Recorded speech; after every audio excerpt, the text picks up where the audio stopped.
Crude ऑइलमुळे विशेष करून प्लास्टिकच्या दरावर देखील मोठा परिणाम झाल्याचा आपल्याला पाहायला मिळत आहे। जवळपास 50% मोठी वाढ ही प्लास्टिकच्या वेगवेगळ्या प्रोडक्टमध्ये झाल्याचं दिसून येत आहे। आपल्यासोबत पारस जैन आहे, त्यांचं प्लास्टिकचं होलसेलचं काम आहे। आपण बघू शकतो की त्यांच्या दुकानामध्ये नागपूरच्या इतवारी भागामध्ये आपल्याला पाहायला मिळतं की जे दुकानामध्ये विशेष करून ज्या प्लास्टिकचा वापर होतो त्या प्लास्टिकच्या वेगवेगळ्या साईजच्या बॅगा आहे, सोबतच इतरही साहित्य आहे ज्यामध्ये मोठ्या प्रमाणात वाढ झाल्याची माहिती पुढे येत आहे। आपण त्यांना विचारूया, पारस जी, जो आखात में युद्ध चल रहा है उसकी कारण प्लास्टिक में एक बड़ी उछाल देखने को मिल रही है, कितनी उछाल है और कौन कौन से प्रोडक्ट में देखने को मिल रही है? इसमें जो उछाल है प्लास्टिक प्रकार यानी जितने प्रकार की प्लास्टिक पन्नियाँ आती है, किराना पन्नी बोलो, जैसे कि ये BOPP बोलते हैं पैकिंग पन्नी, चिपकाने वाली कचरा पन्नी, जिप लॉक, सब में ही उछाल 100 रुपये किलो, किसी में 20 रुपये किलो। यानी जो आइटम हम 120 रुपये में परचेस कर रहे थे, आज ऐसा हुआ है कि 220 रुपये में हम परचेस कर रहे हैं, उसमें भी माल अवेलेबल नहीं है।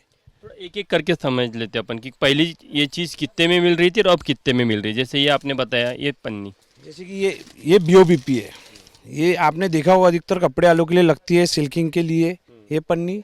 ये अभी 300 रुपये किलो काउंटर पे हम बेच रहे हैं। यानी इसकी परचेसिंग जो हम पहले 160 रुपये कर रहे थे, ये अभी हमको 260 रुपये आ रही है। अच्छा यानी इसमें इतनी उछाल आ गई, उसके बाद भी माल अवेलेबल नहीं है। अच्छा, उसके बाद ये किराना पन्नी है जिसमें लोग राशन लेके जाते हैं अपने घर में, इसमें भी माल अवेलेबल ही नहीं है मार्केट में। पहले कितने में आती है, अब कितने में आ रही है? पहले ये 115 रुपये की हमको मिलती थी, आज ये 210 रुपये, 205 रुपये, उसमें भी माल अवेलेबल नहीं है। प्लास्टिक वालों का बोलना ऐसा, इंडस्ट्रियल वालों का, कि आप ऑर्डर लिखा दीजिए, जिस दिन माल आपको डिस्पैच होगा रेट उस दिन का रहेगा, करंट रेट नहीं अवेलेबल है।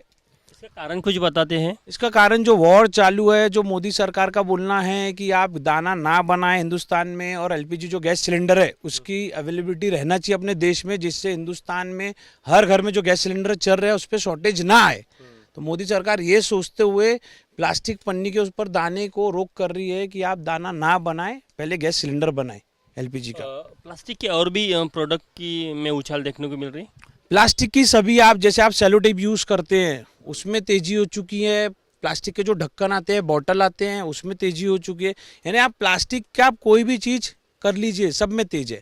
जैसे आप ऑयल ड्रम, जैसे अभी मेरे पूजा पाठ के पारस प्लास्टिक के साथ पारस प्लास्टिक एंड पूजा सामग्री की काम है मेरा, जिसमें अगरबत्ती, मोमबत्ती, कपूर, जितने आइटम है सब में उछाल हुआ है। कितना परसेंट देखने को मिल रहा है? माल इन परसेंटेज अपन बोल ही नहीं सकते, उनका सीधा बोलने कि आप रेट कोट करिए, हम रेट बताएंगे। यानी 20 रुपये, 10 रुपये, 30 रुपये, यानी कुछ अपन बोल ही नहीं सकते।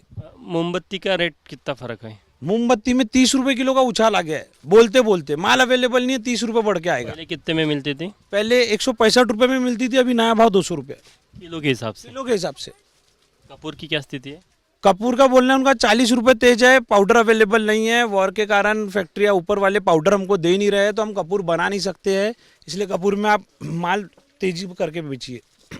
तर आपण बघू शकतो की या युद्धामुळे क्रूड ऑइलचे दर गगनाला भिडल्यानंतर क्रूड ऑइलपासून तयार होणारे जे वेगवेगळे प्रोडक्ट्स आहे त्यामध्ये कशा प्रकारे वाढ झाल्याचं पाहायला मिळतं, आणि त्यामध्ये महत्त्वाचा एक प्रोडक्टमध्ये त्याचा भाग असलेला प्लास्टिक आणि प्लास्टिकपासून तयार होणाऱ्या वेगवेगळ्या वस्तू, आणि हे दर आणखी वाढण्याची शक्यता. त्यामुळे निश्चितच फक्त नॅचरल गॅस किंवा पेट्रोल यावरच या युद्धाचा परिणाम झाला नाही, तर वेगवेगळ्या क्षेत्रात तयार होणाऱ्या वेगवेगळ्या वस्तूचे दर देखील कशा प्रकारे वाढले आहेत ते देखील आपल्याला पाहायला मिळतं, आणि त्यामुळे पुढील काळात महागाईचा मोठा फटका नागरिकांना बसण्याची शक्यता व्यक्त केली जात आहे.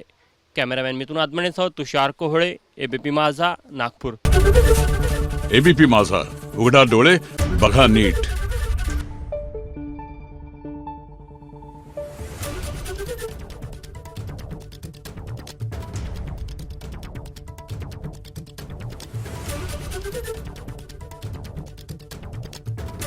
Thank you.